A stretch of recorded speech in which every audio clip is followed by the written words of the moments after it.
इग्नू के कोर्स को आगे बढ़ाते हुए आज हम MPS 002 के यूनिट 3 को खत्म करने के लिए उसके तीन महत्वपूर्ण जो प्रश्न हैं उनको सामने लाएंगे, उन पर विचार करेंगे, उनका आंसर कैसे देना है। तो यहाँ हमारे सामने स्क्रीन पर अंग्रेजी में है, लेकिन इसका हिंदी वर्जन भी यहाँ अवेलेबल होगा इसी नोट्स के साथ, और हम हिंदी में समझेंगे। जो पहला प्रश्न है, what do you mean by neo colonialism? Do you agree with the view that even after the end of colonialism, it continues to operate under the garb of neo-colonialism? इसको अगर हम हिंदी में देखें तो इसका हिंदी में जो क्वेश्चन है वो ये है, नौ उपनिवेशवाद से आप क्या समझते हैं? क्या आप इस विचार से सहमत हैं कि उपनिवेशवाद की समाप्ति के बाद भी ये नौ उपनिवेशवाद की आड़ में चल रहा है? तो हम कॉलोनियलिज्म समझ चुके हैं, नियो कॉलोनियलिज्म की तरफ हम इस प्रश्न को जो लेकर चलेंगे, इसको हम समझने की कोशिश करते हैं आसान तरीके से। नियो कॉलोनियलिज्म यानी ये contemporary form of economic, political and cultural dominance. यहाँ डोमिनेंस की बात है। डोमिनेंस कौन करेगा? जो कॉलोनाइज करेगा, पावरफुल नेशन और मल्टीनेशनल कॉरपोरेशन। तो नियो कॉलोनियलिज्म में क्या है कि कॉलोनियलिज्म के बाद क्या होता है कि जो देश, जैसे भारत भी एक कॉलोनी था, ऐसे बहुत सारे अफ्रीका के जो कॉलोनी थे, जो वेस्टर्न कंट्रीज के कॉलोनीज थे, उनको इंडिपेंडेंस मिल जाता है, उनको फ्रीडम मिल जाता है, लेकिन उसके बाद भी उन्हें वो गुलाम है ऐसा एहसास होता है। एहसास क्यों होता है? क्योंकि वास्तविकता में गुलामी की जंजीरें उन्हें जकड़े रहती हैं। तो ये कौन जकड़ेगा? पावरफुल नेशन या वर्तमान समय में मल्टी नेशनल कॉरपोरेशन? आर्थिक गुलामी, नियो कॉलोनिज्म। नियो लग गया यानी कॉलोनियलिज्म ही है, बट नए तरह का है। किसके ऊपर? लेस डेवलप्ड कंट्रीज के ऊपर। जो लेस डेवलप्ड कंट्रीज हैं उनके ऊपर इनका जोर चलता रहेगा। तो 10 इंटेलेक्चुअल पॉइंट्स, जहां पर 10 पॉइंट्स में जो नियो कॉलोनियलिज्म है उनके की एस्पेक्ट्स को बताने की कोशिश की गई है। अब हम देखेंगे कि ये क्या है।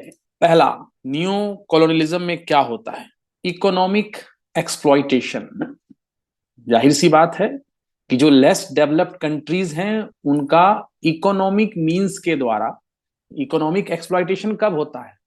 जब व्यापार में उसको हम बराबरी का दर्जा ना दें। व्यापार की जो टेक्निकलिटीज होती हैं, जो एग्रीमेंट्स होते हैं, वहां पर उसको अनइक्वल ट्रीट किया जाए।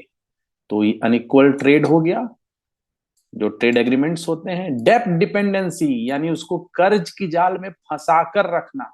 कर्ज की जाल में फंसा रहेगा तो आसानी होगी मल्टीनेशनल कॉरपोरेशन को या पावरफुल कंट्री को अपने हिसाब से उसे, जैसे गुलाम को नचाया जाता है, उसको नचाने में। और एक्सट्रैक्शन ऑफ नेचुरल रिसोर्सेस, वहां के नेचुरल रिसोर्सेस को एक्सट्रैक्शन करेंगे, उनका मजा लेंगे, कच्चा माल लेंगे, अपने देश में बनाएंगे।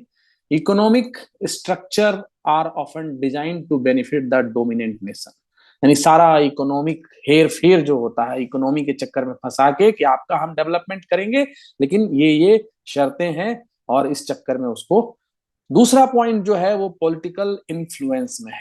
पावरफुल नेशन क्या करते हैं? कंट्रोल रखते हैं कमजोर नेशन के ऊपर। मतलब जब ब्रिटेन का भारत गुलाम था तो यहाँ की सारी राजनीतिक व्यवस्थाएं जो ब्रिटेन देखता था।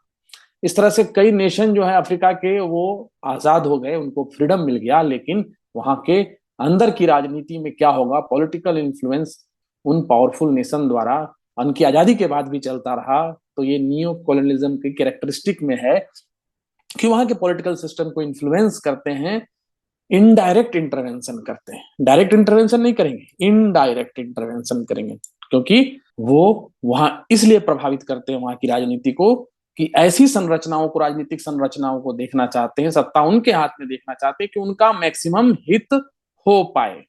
मैनिपुलेशन करेंगे अपने हिसाब से। Cultural hegemony, neo colonialism extend beyond economic and political. देखो कॉलोनियलिज्म का मेन प्रिंसिपल जो शुरू होता है यूरोपियन कंट्री से, अगर इसके डीप में जाएंगे तो इसके पीछे तो सबसे बड़ा हाथ तो था, वो तो चर्च के जो इंस्टीट्यूशंस थे उनका था।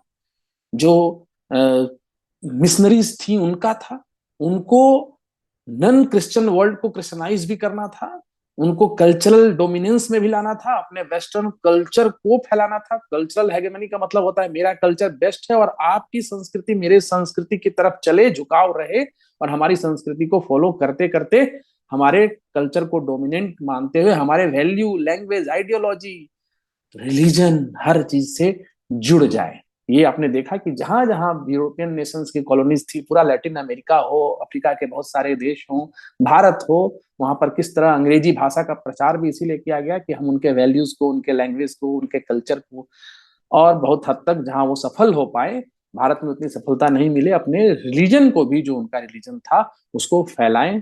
तो ये कल्चरल हेगेमनी जो है वो कॉलोनिज्म यानी फ्रीडम के बाद भी आज भी वहां जब चलते रही, तो इसको नियो कॉलोनिज्म कहते हैं। फाइनेंशियल इंस्टीट्यूशन एंड पॉलिसीज, तो वर्ल्ड के जो फाइनेंशियल इंस्टीट्यूशंस हैं जो कि पावरफुल नेशन द्वारा ही कंट्रोल किए जाते हैं, वो पावरफुल नेशन के द्वारा कंट्रोल किए जाने वाले international financial institutions, W world bank हो, आईएमएफ हो, या बड़े बड़े और जो बैंक हैं वो हो, वो उन्हीं के लिए कार्य करते हैं। जो छोटे देश हैं, जो आजाद देश हैं, जो महसूस करते हैं कि हम आजाद हैं, वो अभी भी गुलाम होते हैं इन इकोनॉमिक जो सेक्टर में, या फाइनेंशियल इंस्टीट्यूशन जो प्ले करते हैं रोल, उसके चलते, उनकी प्रायोरिटीज के चलते। डेब्ट ट्रैप डिप्लोमेसी, अब अफ्रीका के कई देशों को, या साउथ एशिया में भी चाइना डेब्ट ट्रैप डिप्लोमेसी खेलता है, यानी कर्ज दो और कर्ज की जाल में फंसा दो और उसके बाद अपना इंटरेस्ट पूरा करो। ये न्यू कॉलोनियलिज्म यानी कि नए तरीके से फिर से गुलाम बनाने की प्रक्रिया है। ये पावर क्या करते हैं, डेट को यानी कर्ज को टूल की तरह इस्तेमाल करते हैं, लोन देते हैं और लोन देने के बाद अपनी शर्तें लागू करते हैं, फोर्स करते हैं कि हमने जो लोन दिया है आप नहीं चुका पाओगे तो हमारी शर्तों के अनुसार अपने आप को ढाल लो।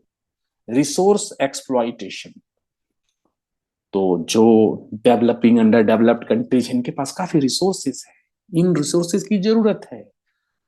अब उनको फ्रीडम तो मिल गई, लेकिन फैक्ट्रीज तो डेवलप्ड कंट्रीज के पास है, या टेक्नोलॉजी तो उनके पास है, उनको अपना डोमिनेंस चलाना है, उनके लिए पूरा वर्ल्ड मार्केट है। और ज्यादातर तो जो डेवलप कंट्रीज होते हैं उनके लिए डेवलपिंग कंट्री या अंडर डेवलप्ड कंट्री ज्यादा बड़ा मार्केट होता है, पॉपुलेशन ज्यादा है, तो वहां के रिसोर्सों को कैसे एक्सप्लॉइट किया जाए, उसके लिए वो नियो कॉलोनिज्म का सहारा लेते हैं। और ऐसा करके वो उन देशों के इन्वायरमेंट को, यानी कि नियो कॉलोनिज्म का एक साइड इफेक्ट है कि इन्वायरमेंटल डिग्रेडेशन जो है अंडर डेवलप्ड कंट्रीज में बहुत सारा होता है, और ये किया जाता है उन्हीं के द्वारा जो डेवलप्ड कंट्रीज हैं।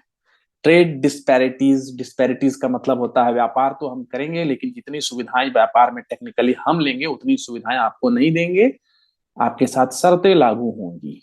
भारत का आम जब यूरोप में बिकने जाता है तो वहां ये भी सिद्ध करना पड़ता है कि इन आमों को तोड़ने में, पैकेजिंग करने में किसी बाल मजदूर की सहायता नहीं ली गई है, और उसके अलावे अदर रिस्ट्रिक्शंस जो है एनवायरमेंटल को सेव करने की प्रक्रिया अपनाई गई है, या अलग अलग देशों ने कुछ कुछ शर्तें लगा रखी हैं। लेकिन जब वो अपना करते हैं और बेचते हैं अपने मालों को, तो हम ऐसा कोई शर्त नहीं लगा सकते कि आपको ये प्रूफ करना है कि इन्वायरमेंट को सेफ रखने की प्रैक्टिस अपनाई गई है इस प्रोडक्ट को बनाने में, या कुछ अन्य तरीके की शर्तें या टैरिफ बैरियर्स जो होते हैं, जो कर कर लगाए जाते हैं, इन सब से रिलेटेड जो है सारा वो बेनिफिट उठाते हैं अपनी ताकत का इस्तेमाल करके। ये भी नियो कॉलोनियलिज्म के कैरेक्टरिस्टिक हैं।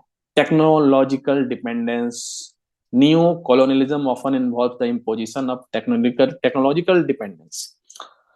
कमजोर देश है भाई, उसके पास टेक्नोलॉजी होगी नहीं, तो अपनी टेक्नोलॉजी के लिए क्या करेगा, रिलाय करेगा टेक्नोलॉजी के लिए किसके पास, मोर पावरफुल नेशन के पास।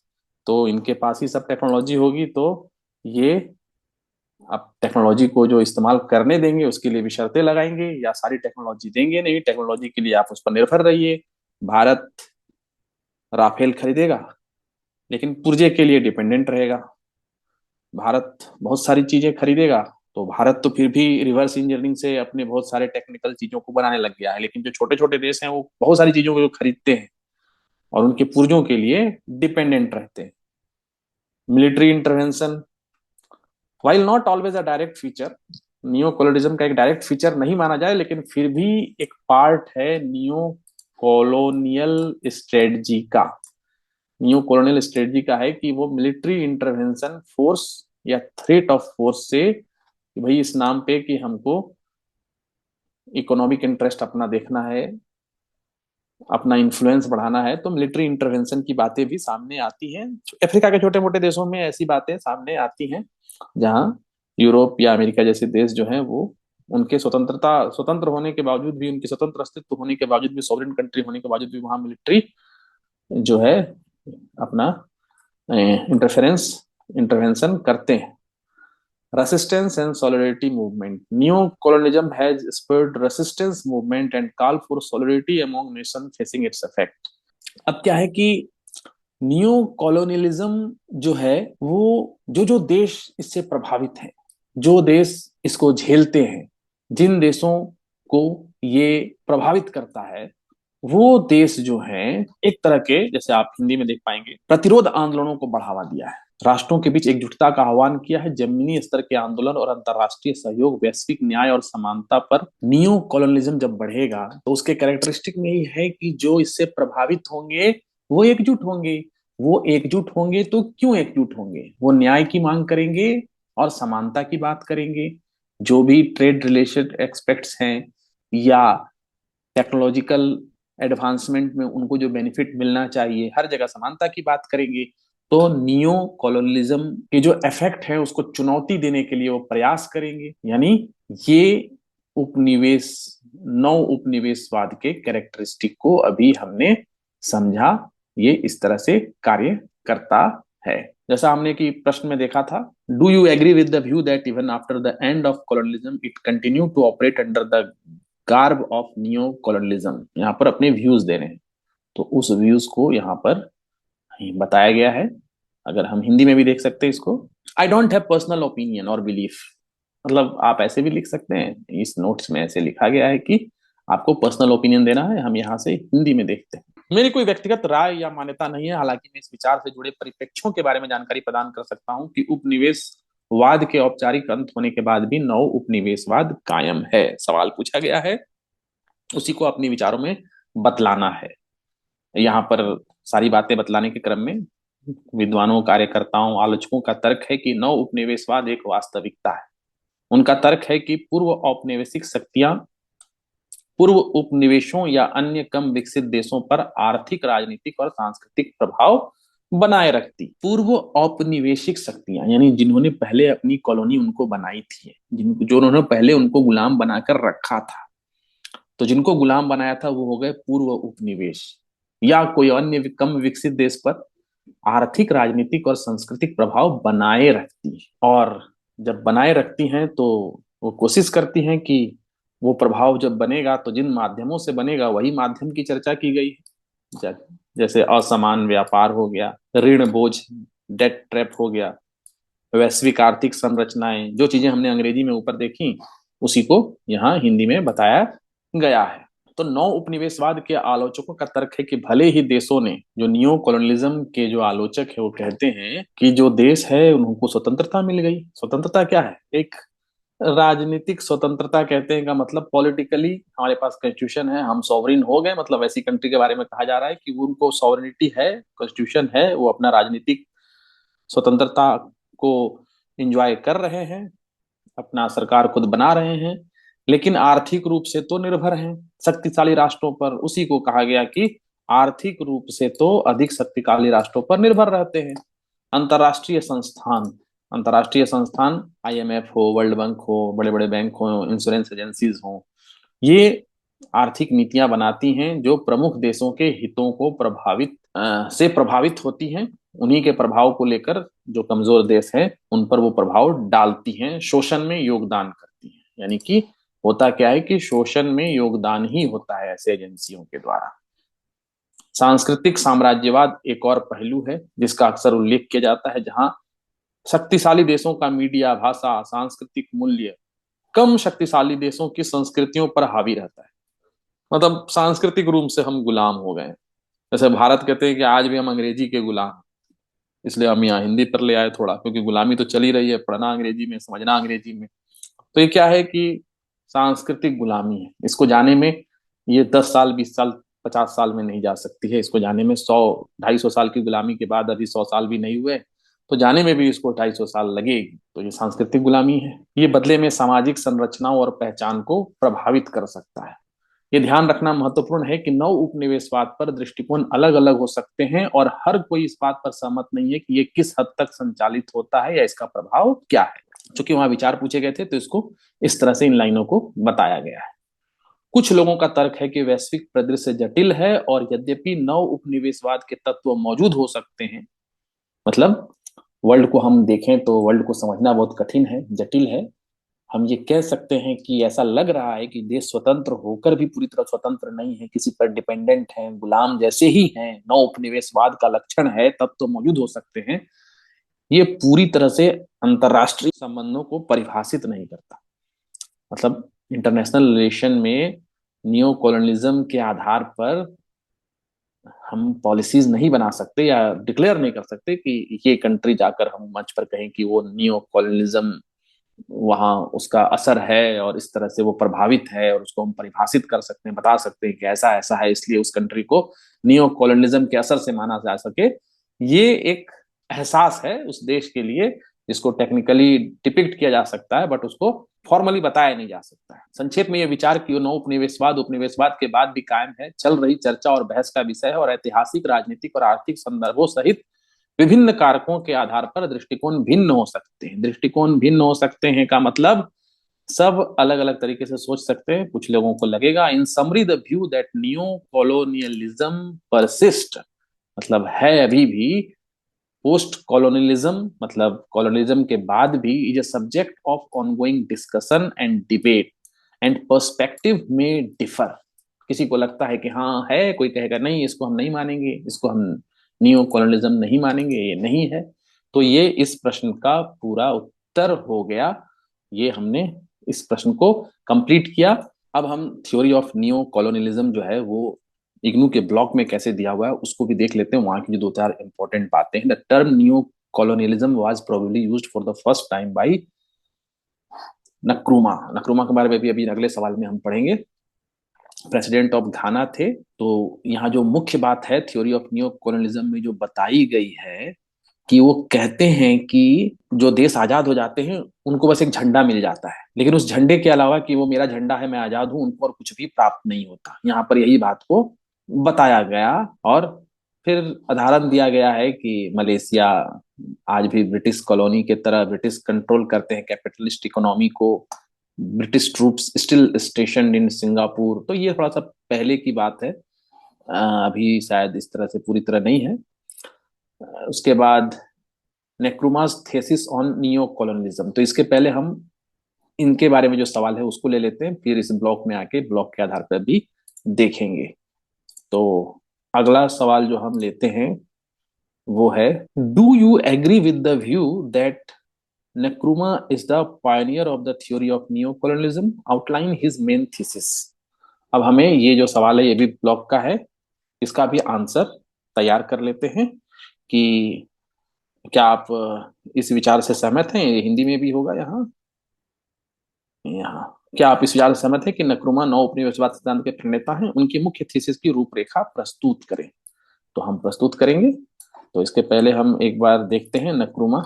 नक्रूमा को देखते हैं। ये है नक्रूमा की तस्वीर, घाना के प्रेसिडेंट थे। तो ये देख लेना भी आवश्यक रहता है। इसके आधार पर हम इसको समझते हैं। The term neo-colonialism is often attributed to Kwame Nkrumah, the first president of Ghana and a prominent leader in the African independence. Africa के थे, घाना देश, अफ्रीका कॉन्टिनेंट। ये 1965 में उनकी बुक आई थी, neo colonialism the last stage of imperialism. इस book को याद रख सकते हैं, इसकी चर्चा करेंगे। तो इसी किताब में उन्होंने ये आइडिया दिया था कि भले ही लगता है कि कॉलोनियल रूल खत्म हो गया है, गुलामी खत्म हो गई है, जो वेस्टर्न पावर की बात की गई है, यूके, फ्रांस, पुर्तगीज, जिन्होंने कॉलोनीज बनाई थी, लेकिन अभी भी वो अपना कंट्रोल, एग्जर्ट कंट्रोल, मतलब अभी भी उनका कंट्रोल अफ्रीका के नेशन पे है। कैसे है?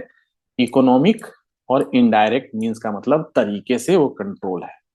तो नक्रुमा ये बता रहे हैं कि neo colonialism maintain the economic exploitation. मतलब नियो कॉलोनियलिज्म में क्या है कि इकोनॉमिक एक्सप्लॉइटेशन हो रहा है अफ्रीकन कंट्रीज का, and hindered their true independence.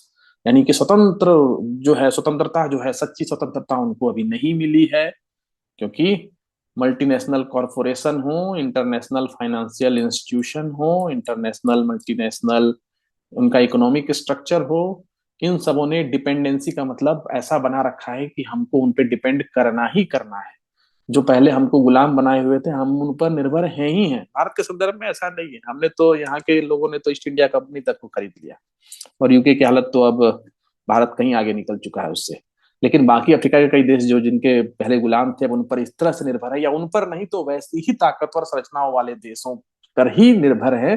तो ये वहां के संदर्भ में काफी ज्यादा मायने रखता है। हम भी कॉलोनी थे, लेकिन हमारे संदर्भ में अभी मायने रखता है, क्योंकि हमारी इकोनॉमी अभी टॉप 5 पे चल रही है और आगे भी जा सकती है, जाने की पूरी उम्मीद है। तो additionally discuss how political manipulation, तो ऐसे छोटे छोटे देशों में जो आजाद तो कर दिए गए, लेकिन वहां पॉलिटिकल मैनिपुलेशन जारी है ताकतवर देशों द्वारा। क्योंकि पॉलिटिकल मैनिपुलेशन होगा तो वही तो वेस्टर्न डोमिनेंस, डोमिनेंस हमारा ही बना रहे। तो नक्रुमा के बारे में है कि while Nkrumah is often credited with popularising the term, उन्होंने ये टर्म को पॉपुलराइज किया, न्यू कॉलोनियलिज्म को, and articulating the concept, it's essential to recognize that discussion around the dynamics of post-colonial power relation were taking place among various thinkers। बहुत सारे लोगों ने, विचारकों ने इस पीरियड में नियो कॉलोनिज्म के बारे में विचार किया। उसमें नक्रुमा भी थे, उन्होंने पॉपुलराइज किया, इस टर्म को दिया, उससे एसोसिएट किया जाता है। और इनका जो कंट्रीब्यूशन है वो सिग्निफिकेंस है, मतलब सबने जो विचार दिए उनमें इनका ज्यादा महत्व है कि इन्होंने जो नियो कॉलोनिज्म के संदर्भ में जिस तरह से बातों को आगे बढ़ाया, उनकी जो काम थे, उनका जो प्रभाव था, उसने पूरे ग्लोबल पावर डायनामिक्स, वर्ल्ड की जो शक्ति संरचना थी, उसको समझने में मदद की, उसके आधार पर डिफाइन किया। तो in summary Nkrumah is widely acknowledged as a pioneer in popularising the theory of, मतलब पॉपुलराइजिंग किया थ्योरी नियो कॉलोनिज्म का। कलेक्टिव एफर्ट ऑफ सभी सभी विद्वानों को हम मानेंगे, लेकिन इन्होंने पॉपुलराइज किया। तो अब हमको देखना है कि उनका मेन थीसिस क्या है। वही पूछा गया है सवाल में, थीसिस का मतलब, मेन थीसिस का मुख्य बात क्या है, मुख्य तरीके से क्या बतलाते हैं नियो कॉलोनियलिज्म के बारे में अपने पुस्तक में। 10 पॉइंट है, उसको समझ लेते हैं तो ये प्रश्न भी हो जाता है। पहला, डेफिनेशन ऑफ नियो कॉलोनियलिज्म, वो डिफाइन करते हैं, नक्रुमा डिफाइन करते हैं। Last stage of imperialism, imperialism का मतलब हम पहले समझा चुके हैं, यानी पूरा फुल डोमिनेंस है, पॉलिटिकल डोमिनेंस है, एडमिनिस्ट्रेटिव डोमिनेंस है, इकोनॉमिक डोमिनेंस है, मतलब उसके अधिकार क्षेत्र में है। यानी एक राज्य बढ़कर समझ लो कि उसको भी राज्य का ही हिस्सा मानो, जो पावरफुल कंट्रीज ने उसको अपने में अधिकार में ले चुका है। तो लास्ट स्टेज का मतलब आजाद तो कर दिया गया है, लेकिन अभी भी वो डोमिनेंस कायम है। That it represents the continuation of economic and political control.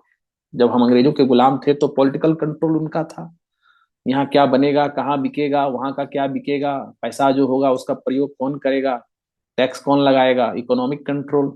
तो उसी तरह से continuation of economic and political control बना ही हुआ, उसी के बारे में चर्चा है। आजाद होने के बाद भी ये कंट्रोल बना हुआ है, किसका? फॉर्मर कॉलोनियल पावर, जो पहले जिनके हम कॉलोनी थे, यानी जिनके हम गुलाम थे, वही power. Formal political independence bye African and colonised nation.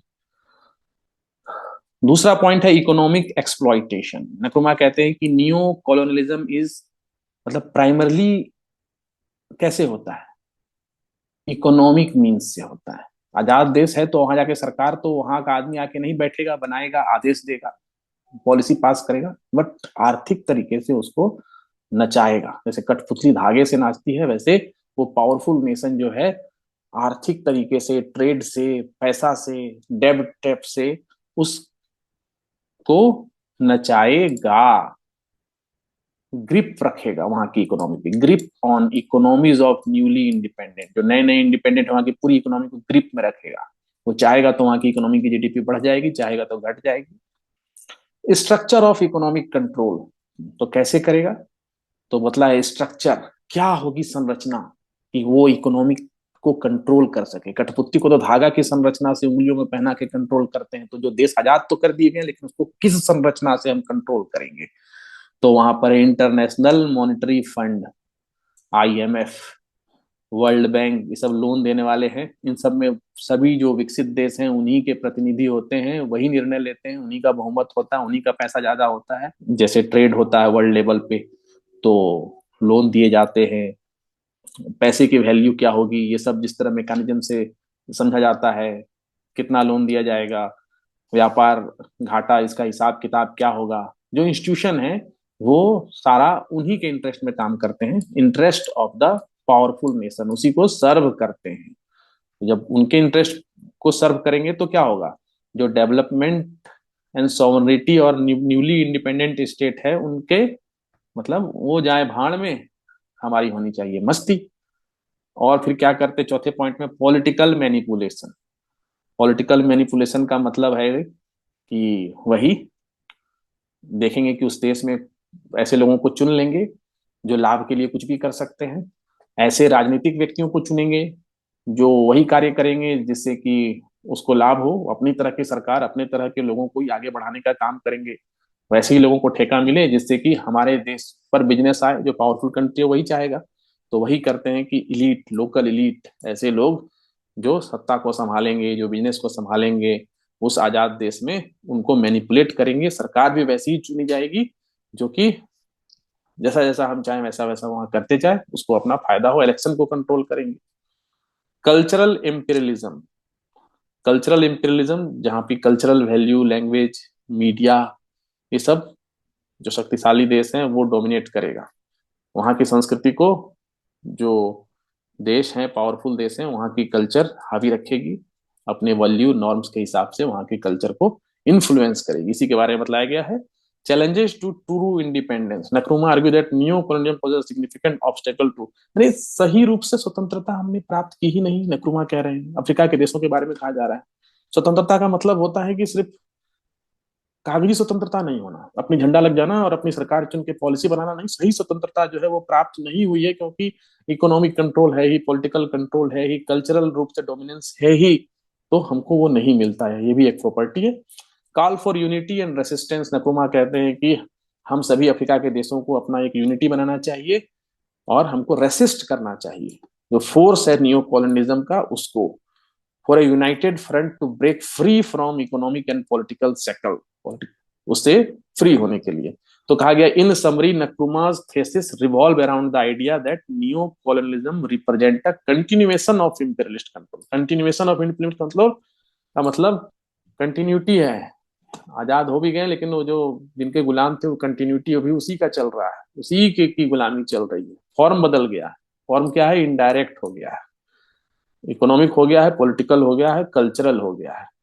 तो यहाँ पर ये उनकी थेसिस, ये प्रश्न को जो है ये हिंदी में भी है, नक्रुमा की पुस्तक ये हिंदी में, नक्रुमा अंतर्राष्ट्रीय आर्थिक संरचनाओं संस्थानों, विश्व बैंक, उनका तर्क है, राजनीतिक जोड़ तोड़, ये सारा आसानी से यहाँ पर समझा जा सकता है। दो प्रश्न हो गए, अब हम तीसरे प्रश्न की तरफ चलेंगे जो है कि हेगेमनी का। लेकिन इसके पहले हम इस ब्लॉक में देखेंगे कि नक्रुमा की थेसिस जो है, ब्लॉक में कोई छोटी बात, ऐसी कोई बात छूट ना जाए। Nkrumah has rightly come to be considered the pioneer of the theory of new colonism, pioneer हैं वो थ्योरी के। और क्या कहते हैं, जो जैसा ब्लॉक में इंग्लिश में दिया उसी को हिंदी में समझ लेते हैं। New colonialism is that foreign capital is used for the exploitation rather than for the development of less developed, मतलब देश से जो पैसा इन्वेस्ट होता है किसी देश में, वो उसके डेवलपमेंट के लिए नहीं होता है, उसके एक्सप्लॉइटेशन के लिए होता है। जो जो हाईलाइटेड बातें हैं ब्लॉक की वो डिस्कस कर दी जा रही हैं। वहां तो क्वेश्चन का आंसर हो ही चुका है, लेकिन उसके अलावा भी, neo colonism is based upon the principle of breaking up former large united colonial territories into number of small non viable state, मतलब बड़े बड़े जो कॉलोनियल टेरिटरीज, मतलब जिसको उन्होंने कॉलोनी बनाया था, वो अगर उनकी वो बड़े क्षेत्रफल में है, बड़ा देश है, तो ऐसा करो कि धीरे धीरे वो टूट जाए। जैसे कि भारत को भी ब्रेकिंग इंडिया के लिए प्रोजेक्ट चलता है।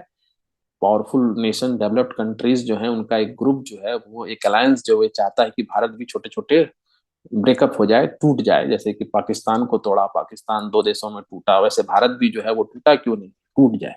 टूटेगा, जितना टूटेगा उतना शोषण करने में बेहतर रहेगा। तो और एड का मतलब जो होता है कि जो बड़े बड़े देश एड देते हैं, जो मदद देते हैं, वो मदद भी जो है वो बाद में भारी पड़ता है, क्योंकि उस मदद के एवज में वो बहुत सारी रियायतें लेते हैं, और जो कई मददें जो होती हैं वो फिर वापस करनी पड़ती है, पे करनी पड़ती है। इसमें फायदा उन्हीं को होता है जो मदद देते हैं। Many former colonies are still essentially satellite of the great power and other rich country. Satellite का मतलब होता है कि जैसे अपने प्रयोग में लाने की चीज हो गई। Shipping, insurance, banking, other services. अब इंटरनेशनल ट्रेड में शिपिंग, इंश्योरेंस, बैंकिंग, इस पर सभी तो विकसित देशों का कब्जा है। ये छोटे छोटे देश, अंडर डेवलप्ड कंट्रीज हैं, जो गुलाम थे, अब आजाद हुए हैं। उनका इंफ्रास्ट्रक्चर इतना डेवलप नहीं है, उनके पास शिपिंग इंश्योरेंस की व्यवस्था नहीं है। भारत को भी अगर तेल लाना है मिडिल ईस्ट से, तो उन्हें इंश्योरेंस लेना पड़ता है। ज्यादातर वो अमेरिका या किसी किसी वेस्टर्न कंट्रीज का होता है। डॉलर में काम करना पड़ता नहीं, बैंक का सहारा लेना पड़ता है। ज्यादातर शिपिंग जो है वो वैसे ही कंपनीज से होते हैं जो वहां से रिलेटेड होते हैं। तो इस तरह की इंटरनेशनल ट्रेड में हम उनके साथ फंसे होते हैं। नेक्स्ट हम हेगेमनी की थ्योरी को लेंगे, उसका प्रश्न को लेंगे और उसको डिस्कस करेंगे। अब हम अगले प्रश्न की तरफ चलते हैं।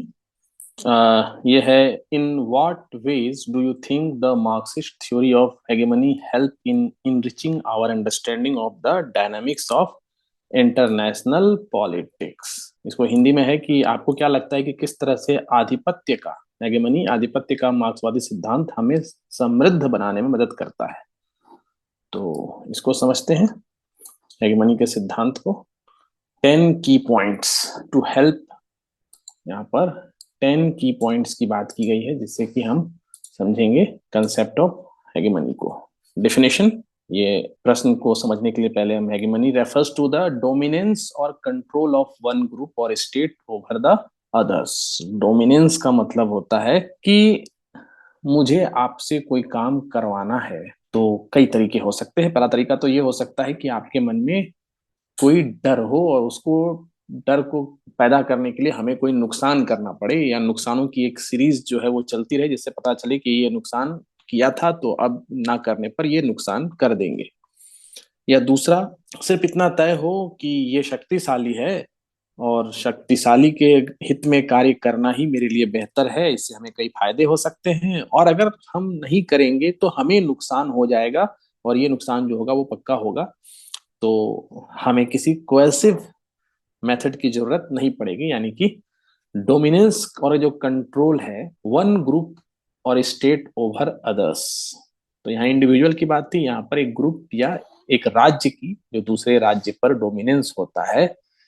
तो एक्सटेंड बियॉन्ड डायरेक्ट कोएशन। डायरेक्ट कोएशन का मतलब होता है कि उसको कुछ करना नहीं है, डायरेक्टली उसको हार्म नहीं करना है, उस पर कोई फिजिकल फोर्स अप्लाई नहीं करना है। कुछ ऐसे नियम, नॉर्म्स, वैल्यूज और आइडियोलॉजीज जो हैं, जो उनके कॉमन सेंस में बैठ जाए कि मुझे इसके हिसाब से ही करना है, इसके हिसाब से ही सोचना है, उसके इन्फ्लुएंस में आ जाना, ये हेगेमनी होती है। एनसीईआरटी की किताब में इसको अच्छे से समझाने के लिए एक एग्जाम्पल दिया गया था, वो काफी सरल है। कि कोको कोला जो एक विश्व की बड़ी मल्टीनेशनल कंपनी है, तो उसने क्या है कि एक कॉमन सेंस, एक वैल्यू सिस्टम से हमारे ऊपर एक डोमिनेंस फैला दिया था कि ठंडा मतलब Coca Cola. If you have to drink something cold, मतलब आपको कुछ कोल्ड ड्रिंक्स पीना है, तो आपके दिमाग में पहले आए कोको कोला। तो ये है हेगेमनी, एक तरह से समझने के लिए इस बात को। जैसे कि कपड़े धोने के लिए हमें सर्फ चाहिए, लेकिन सर्फ क्या है, वो एक ब्रांड है, एक ब्रांड का वॉशिंग पाउडर है जिसको सर्फ कहते हैं। पीने के लिए बिस्लरी चाहिए, तो बिस्लरी एक ब्रांड का नाम है, और हम, मुझे लगता है बोलते वक्त कि शायद हम मिनरल वाटर को ही बिस्लरी नाम दे देते हैं। उसी तरह हेगेमनी जो का जो कंसेप्ट है वो करीब करीब इसी लेवल का है, लेकिन वो यहाँ पर मुख्य रूप से पॉलिटिकल इन्फ्लुएंस, यानी ग्रुप या स्टेट, एक राज्य का, स्टेट का दूसरे स्टेट पर है। तो यहाँ इसको डिफाइन किया गया। इसको अगर हम हिंदी में देखें तो आधिपत्य का तात्पर्य एक समूह या राज्य का दूसरे पर प्रभुत्व या नियंत्रण से है। ये प्रत्यक्ष जबरदस्ती से परे तक फैला हुआ है और इसमें मानदंड, मूल्यों और विचारधाराओं के एक सेट की स्थापना और रखरखाव शामिल है, जिन्हें सामान्य ज्ञान के रूप में स्वीकार किया जाता है। मतलब उसकी आदत हो जाती है और वही लगता है कि यही ज्ञान है और इसी तरह से हमें करना है। एंटोनियो ग्राम्स्की कंट्रीब्यूशन, जब हम पॉलिटिकल साइंस में हेगेमनी की बात करते हैं तो ये सिद्धांत जुड़ा हुआ है एंटोनियो ग्राम्स्की से। The concept of hegemony was developed by Italian Marxist Antonio Gramsci. ये मार्क्सिस्ट विचारधारा के थे, इटालियन थे। He used it to describe the cultural, ideological, and moral leadership that a ruling class exercise over society to maintain its dominance. जो ruling class है, जो वर्ग जो है सत्ता पर अपना आधिपत्य रखता है, जो सत्ता को चलाता है, वो अपना मोरल, आइडियोलॉजिकल, कल्चरल लीडरशिप जो है एक्सरसाइज करता है सोसाइटी पे अपने डोमिनेंस को बनाने के लिए। तो एक बार पहले इसको ब्लॉक में भी देखते हैं कि वहां पर इसके बारे में क्या कहा गया है।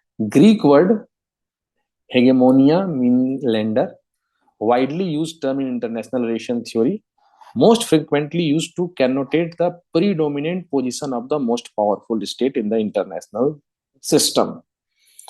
Dominant state in a particular given region. United state जैसे हम कहते हैं कि भाई शक्तिशाली देश, सबसे पावरफुल प्रेसिडेंट अमेरिका का प्रेसिडेंट, सबसे powerful country America.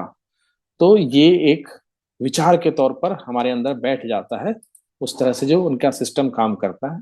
Antonio Gramsci का कंट्रीब्यूशन है। अब आइडियोलॉजिकल लीडरशिप, तो हम उसी प्रश्न के संदर्भ में हमें जो in what way do you think the Marxist theory of hegemony help in enriching our understanding of dynamics of international politics, तो इसी के संदर्भ में हम पहले हेगेमनी को समझते जा रहे हैं।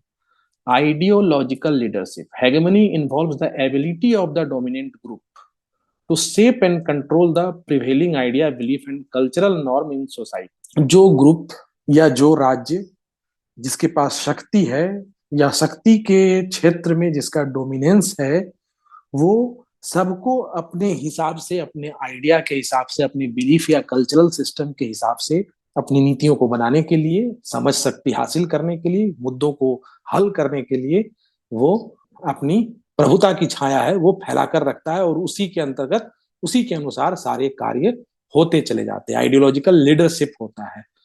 मतलब कंसेंट और कंप्लायंस। कंसेंट का मतलब होता है कि ऐसा डोमिनेंट ग्रुप कुछ भी करेगा तो जो उसकी प्रभुत्व की छाया में है वो उसके लिए अपनी सहमति खुद ब खुद दे देगा और अपना उसके साथ खुद ही जुड़ाव महसूस करेगा। सबऑर्डिनेट ग्रुप का मतलब यहाँ पर अगर नेशन है तो जो सबऑर्डिनेट नेशन है, जो उनके प्रभाव क्षेत्र में आते हैं, वो कंसेंट या कंप्लायंस मतलब उनका जैसा उनकी जरूरत होगी उसके अनुसार अपनी विधि को, अपने कार्य को अंजाम देगा और उस तरह पहुंचा देगा। Cultural hegemony, cultural hegemony refer to the dominance of a particular culture और set of culture practice that become the norms in society. हम बर्थडे में केक काटते हैं, तो केक काटना जो कल्चर है वो यूरोप, जैसे हम गुलाम थे यूके के, तो पहले अंग्रेज अपने बच्चों का जन्म काट कर मनाते थे, तो सामान्य जनता के लिए वो बड़ी बात थी। उसके बाद सामान्य जनता में जो जो लोग सक्षम होते चले गए वो भी अंग्रेजों के साथ उठने बैठने लग गए, तो अब बर्थडे पर केक काटने लगे। फिर सामान्य जनता के लिए एक बड़ी बात थी, बड़े लोग ऐसा कर पाते हैं। फिर आजादी के बाद जैसे जैसे सब लोग संपन्न होते गए और वो कल्चर फैलता चला गया, तो सभी लोग अब केक काटने में गर्व महसूस करने लगे। तो आज एक गरीब के घर में भी बर्थडे का मतलब होता है केक का कटना। अब चाहे वो हिंदू हो, मुसलमान हो, आदिवासी हो, जहाँ उनके अलग अलग रीति रिवाज भी हो, लेकिन बर्थडे का मतलब ही हो गया है, ये कल्चरल हेगेमनी है, डोमिनेंस हो गया है, जिसमें हमें कुछ दिमाग नहीं लगाना है। वो हमारे सेंस में ऑलरेडी घुसा हुआ है, वो वैल्यू सिस्टम हमारे नॉर्म्स में, हमारे सोसाइटी के अंदर उसने हमें इन्फ्लुएंस कर दिया है। और सिर्फ केक काटना ही नहीं, उसके साथ हैप्पी बर्थडे टू यू बोलना, जिस लैंग्वेज उसी अंदाज में बोलना जैसे यूरोपियन कंट्रीज में बोली जाती है, उसी तरीके से मनाना, ये कल्चरल हेगेमनी है। मतलब उनके डोमिनेंस, उनके कल्चरल डोमिनेंस में हम हैं, चाहे हम कॉन्शियसली हो, अनकॉन्शियसली हो, लेकिन हम उसी तरीके से उस व्यवहार को कर रहे हैं। तो ये हो गया कल्चरल हेगेमनी हो गया। Consent and coercion, hegemony operates not only through force.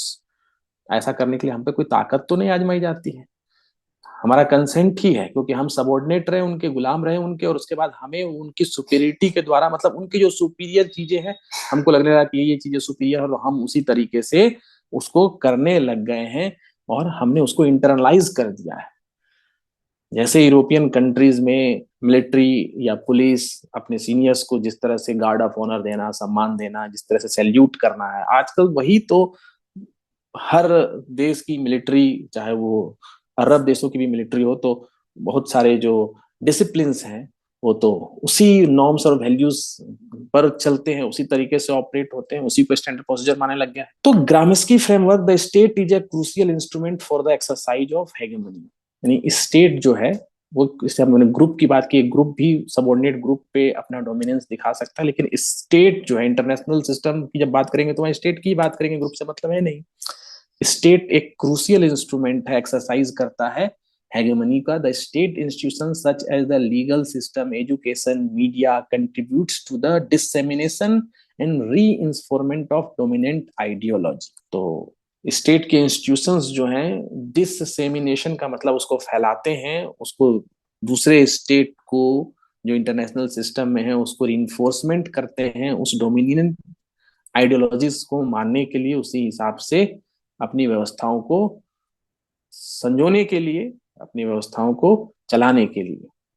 हेगेमनी is often associated with class struggle. अब चूंकि वो मार्क्सिस्ट विचारक है, तो मार्क्सिस्ट का मतलब ये कि जब तक उसको वो क्लास स्ट्रगल से नहीं जोड़ेंगे, बुर्जुआ प्रोलेटारिएट से नहीं जोड़ेंगे, तो फिर वो मार्क्सिस्ट कैसे। तो हर चीज को कैपिटलिज्म, क्लास, इनसे जोड़ना है। तो यहाँ पर जो रूलिंग क्लास है वो डोमिनेंस मेंटेन करता है, कि उनका जो विचार है, उनका जो वर्ल्ड व्यू है, वही प्रिडोमिनेंट रहे, और उसी को वैल्यू की तरह अपना लिया जाए सबऑर्डिनेट क्लासेस के द्वारा। जब उसको वैल्यू मान लेंगे तो रेसिस्टेंस कम होगा। Global hegemony, in international relation hegemony can refer to the dominance of a single powerful state और group of state in the global system. This can manifest in economic, political और military term.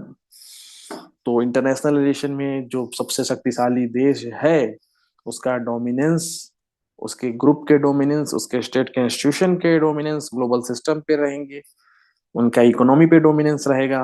America की हेगेमनी है तो IMF में भी America की चलती है, वर्ल्ड बैंक में भी अमेरिका की चलती है। ऑयल रिलेटेड व्यापार डॉलर में ही होता है, डॉलर की हेगेमनी है वहां पर। हम इंटरनेशनल ट्रेड का जब से ही समझते हैं किसी चीज को, तो डॉलर में ही समझना चाहते हैं। तो इंटरनेशनल स्फेयर में जो इकोनॉमी है वो डॉलर बेस्ड इकोनॉमी हो गई है, डॉलर की हेगेमनी है, तो ग्लोबल हेगेमनी पावरफुल स्टेट होने के चलते। Crisis of hegemony, Gramsci introduced the concept of a crisis of hegemony to describe situation where the dominant ideology is challenged and there is a breakdown in the ability। तो जो भी सिद्धांत है मार्क्सवादियों के अनुसार, फिर उस सिद्धांत में ये भी देखना है कि कन्फ्लिक्ट होगा तो कैसे होगा। कन्फ्लिक्ट क्यों करना है, क्योंकि एक तरफ डोमिनेंट वर्ग है, एक तरफ सबॉर्डिनेट वर्ग है। तो जब कोई व्यवस्था चलेगी तो वही व्यवस्था कन्फ्लिक्ट भी पैदा करेगी, उसी व्यवस्था के चलते ये रियलाइज होगा, वो सेंस डेवलप होगा कि हमें ये समझ में आ रहा है कि ये डोमिनेंट आइडियोलॉजी है, इसमें शोषण हो सकता है, इसमें हमको कोई ताकत या कोई फोर्स लगाकर बाध्य नहीं किया गया है, लेकिन फिर भी वैल्यूज और नॉर्म्स ऐसे बना गए हैं कि हम कहीं ना कहीं उसको एक तरह से, उसके लिए हम हैं, वो हमारे लिए नहीं है। तो डोमिनेंट आइडियोलॉजी को चैलेंज करने की बात होती है। जब चैलेंज होगा तो जो रूलिंग क्लास है उनका कंट्रोल जो है उसमें नहीं रह जाएगा। काउंटर है कि मेरी रेफर टू द रेसिस्टेंस और opposition to the dominant ideology. तो जो भी डोमिनेंट आइडियोलॉजी है उसके खिलाफ हमेशा पॉलिटिकल मूवमेंट्स होता रहा, कल्चरल प्रैक्टिस को चैलेंज किया जाता है। जैसे आज भी हम लोग भी धीरे धीरे देखेंगे कि भारत में जो वेस्टर्न हेगेमोनिक कल्चरल ऑर्डर था उसको चैलेंज किया जा रहा है हर चीजों में, कि हम अपने तरीके से क्या कर सकते हैं, हमारा सिद्धांत क्या होगा, हम कैसे समझ सकते हैं व्यवस्थाओं को, हम वेस्टर्न लेंस से ही किसी थ्योरी को, किसी बात को समझना क्यों चाहेंगे। तो ये जो है, अब हम थोड़ा ग्रुप ब्लॉक में भी देखते हैं कि in the Marxist theory Hegemony is used in a very different and specific sense. For Gramsci, hegemony refers to the ability of dominant class to exercise power by winning the consent of those it subjugates. मतलब जिस पर राज करना है उसकी सहमति हासिल कर ली गई एक तरह से, और फिर उस पर राज किया जा रहा है, मतलब विचारों से राज किया जा रहा है। कोई ताकत शक्ति का इस्तेमाल नहीं किया जा रहा है, कोई कोर्सन का मतलब कोई बाध्यकारी इंस्ट्रूमेंट का यूज नहीं किया जा रहा है। तो यहाँ पर क्रेमस्की जो है जब इन विचारों को देखते हैं इंटरनेशनल स्फेयर में, तो वो कहते हैं कि while it could be true to speak of coercion or the fear of coercion as the main reason behind the inability of exploited and alienated majority, Gramsci के हिसाब से हेगेमनी की बात करते हैं कि हेगेमनी इज दस अंडरस्टूड, मतलब इसको समझा जा सकता है कि एक सामाजिक, कल्चरल और आइडियोलॉजिकल प्रोसेस है जो बुर्जुआ की वैल्यू और बिलीफ को सोसाइटी में फैलाता है। यानी जो शक्तिशाली है, जिसकी शक्ति चलेगी, जो अपने विचारों, अपने सिस्टम से सबको, अपने सबॉर्डिनेट को, स्टेट है तो सबॉर्डिनेट स्टेट को प्रभावित करेगा, कम शक्तिशाली स्टेट को प्रभावित करेगा, तो वहां पर मार्क्सिस्ट व्यू के हिसाब से वो एक तरह से बुर्जुआ है। तो बुर्जुआ वैल्यूज नाम दे दिया गया, बुर्जुआ वैल्यूज, उसकी जो वैल्यूज है, जो नॉर्म्स है, वो बुर्जुआज वैल्यूज है।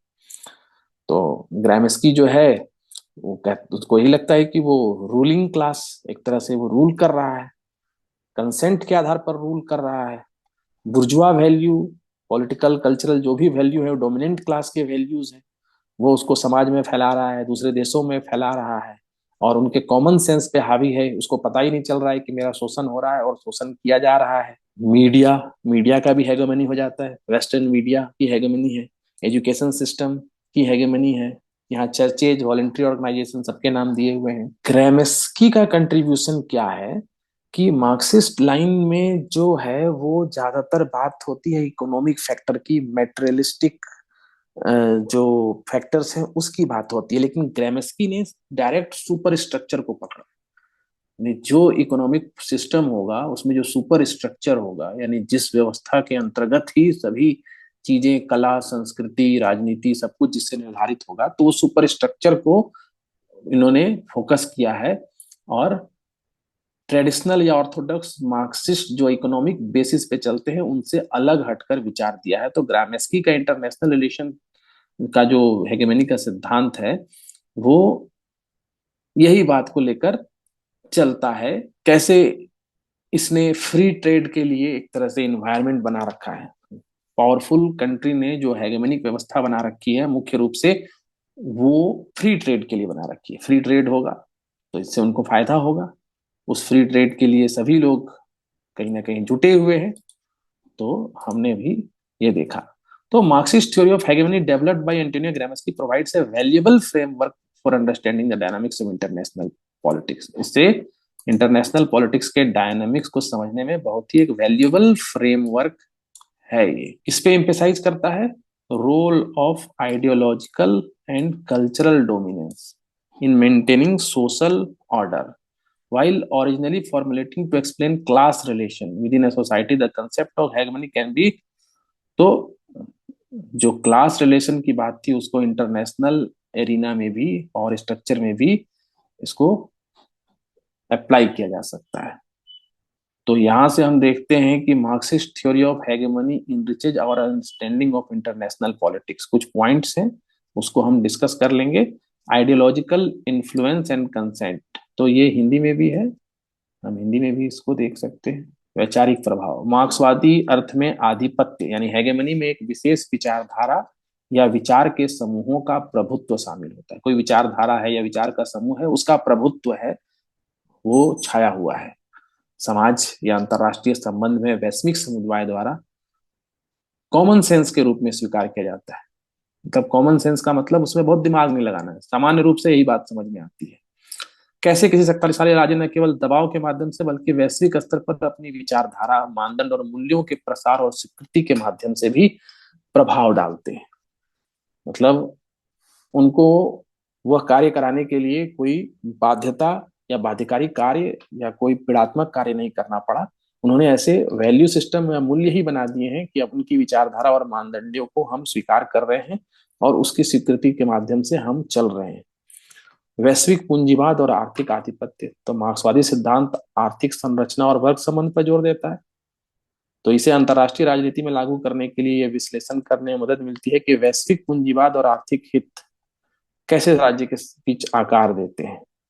तो आर्थिक आधिपत्य जो है अंतर्राष्ट्रीय संस्थान, व्यापार समझौतों और विकास नीतियों को प्रभावित कर सकता है। तो ये आर्थिक आधिपत्य जो है वो हो गया इकोनॉमिक हेगेमनी।